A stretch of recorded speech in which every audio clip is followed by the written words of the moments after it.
Apa sih namanya? Wah. Netizen asik Indonesia. Saya tuh lagi coba nginget-nginget siapa sih nama orang yang saya kenal yang jago gambar gitu. Ada proyek soalnya. Rico. Rico betul. Dia jago gambar. Baru-baru ini saya lihat unggahan dia di IG. Fotonya tuh keren banget. Bener. Rico.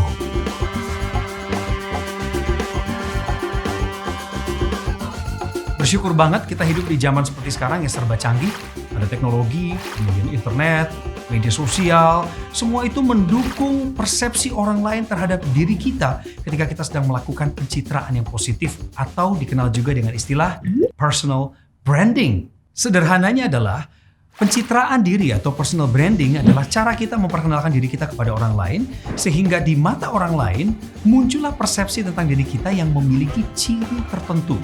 Seperti contohnya Rico yang tadi teman saya itu. Saya kenal Rico sebagai orang yang jago gambar. Nah, cara menimbulkan persepsi ini dalam hal personal branding dapat dilakukan melalui dua tahap atau dua cara. Yang pertama tatap muka, yang kedua lewat media daring atau online. Pencitraan diri atau personal branding melalui tatap muka biasanya disebabkan oleh adanya sebuah pertemuan antara satu individu dengan individu yang lainnya. Nah, pertanyaannya sekarang adalah bagaimana caranya kita membuat sebuah konsep face-to-face personal branding yang kuat? Ini adalah 4 langkah dalam membentuk hal tersebut menjadi efektif. 4 langkah tersebut adalah, pertama, kamu harus memastikan dirimu bahwa kamu punya kepribadian yang baik dan menarik. Ya dong, karena orang yang punya nilai-nilai baik dalam hidupnya, menurut saya dia pantas kok untuk berbagi dengan orang lain. Tenang, nggak diperlukan surat keterangan kelakuan baik kok dalam hal ini. Cukup yakinkan dirimu bahwa engkau punya nilai yang baik untuk dibagikan. Kemudian langkah yang kedua adalah buat sebuah rencana atau strategi.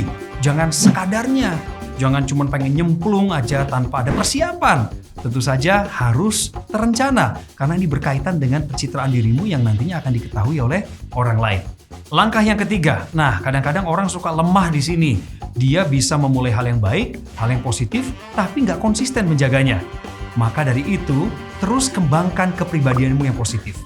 Kalau kamu sadar bahwa kamu punya talenta di sebuah bidang, misalnya memasak, atau mengambil gambar, bernyanyi, tekuni terus. Suatu saat nanti akan ada orang yang butuh talenta kamu di situ.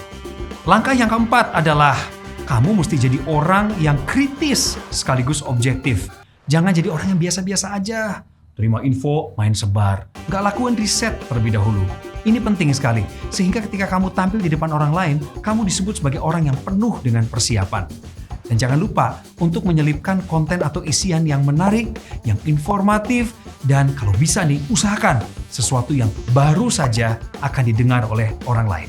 Nah teman-teman, sebenarnya di dalam konsep face-to-face, kita juga bisa memperkenalkan diri kita dengan menggunakan platform digital, atau kita menyebutnya digital personal branding. Syaratnya cuma satu kok, ada mediumnya, di mana kita bisa memperkenalkan diri kita kepada orang lain. Nah pertanyaannya adalah, bagaimana caranya kita mengawali digital personal branding? Ada 3 langkah awal yang sederhana. Siap untuk mengikuti? Yang pertama, cari keunikan dirimu.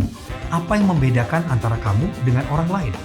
Berarti kan kamu harus melakukan riset, betul nggak? Ikuti beberapa akun, lihat idola kamu arahnya kemana, isiannya apa, dan pilih marginnya. Cari apa yang membedakan dari diri kamu dengan diri mereka. Jual perbedaannya. Yang kedua, ciptakan koneksi. Kita kan semua diajarin kan, sama orang tua kita, guru-guru kita. Ayo dong, lebih sering lagi bersosialisasi. Cari kenalan baru dong, berjejaring kerja. Iya, disinilah kesempatan untuk memperkenalkan diri kamu dengan mereka dan mencari kesempatan untuk berkolaborasi. Istilah enaknya sekarang adalah bersinergi. Kenapa? Karena kadangkala kita punya sesuatu yang orang lain nggak punya, dan begitu juga sebaliknya. Bagaimana caranya mengisi tujuan yang sama dengan kelebihan masing-masing. Dan ini adalah langkah awal yang ketiga, yaitu dengan meningkatkan pengaruh lewat konten yang kamu bagikan kepada orang lain. Kamu mesti cari kesukaan kamu di mana dan fokus di situ. Kalaupun variabelnya berubah sedikit, lebih bervariasi, tapi core atau intinya sama. Sebagai contoh kesukaan saya ada di dunia public speaking, ada di dunia olahraga. Maka saya akan lebih sering mengunggah hal-hal yang berbau public speaking, kemudian olahraga, atau bahkan keluarga. Sehingga pada persepsi orang lain akan muncul identifikasi. Oh, Coki itu identik dengan public speaking. Oh, Coki, dia orang yang suka olahraga banget.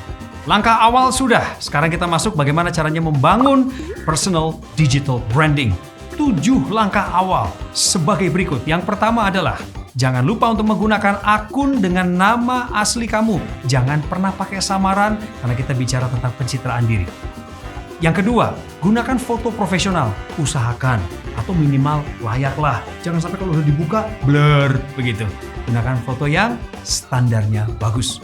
Biasakan untuk selalu menggunakan nama asli kamu pada setiap akun media sosial yang kamu punya. Nanti kan akan saling bertautan tuh. Kenapa mesti pakai nama sendiri? Sekali lagi, pencitraan diri. Dan yang kedua adalah, ini akan mengajarkan kamu tentang arti tanggung jawab ketika kamu akan membagikan pesan di kemudian hari.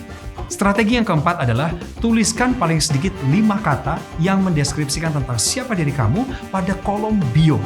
Ini penting karena untuk persepsi awal orang terhadap kamu. Strategi yang kelima, nama pengguna akun itu harus mudah dicari. Sekarang bagaimanapun juga kiblat kita adalah Google. Jadi ketika di Google, nama kamu bisa muncul pertama, syukur banget. Berarti mudah untuk dicari. Strategi yang keenam adalah gunakan alamat surel atau email yang profesional. Udah nggak zaman lagi nih sekarang kamu pakai nama atau angka yang menggambarkan karakter kamu yang masih kekanak-kanakan. Ini waktunya bersaing, jadi harus dewasa. Dan ini adalah strategi terakhir yang bisa kamu lakukan. Rajin-rajinlah melakukan promosi lintas platform dan berkolaborasi dengan orang lain di area yang lain dengan keunikan dan talenta yang berbeda. Ujung-ujungnya, mereka jugalah yang membantu kamu di dalam menambah nilai jualmu. Gimana? Cukup sederhana kan langkah awal dan penerapan strateginya? Ayo dong semangat, bisa dimulai kok sekarang. Tentukan pilihanmu sekarang. Alah, jadi ingat yang lama. Sampai ketemu di Siberkreasi Class lainnya.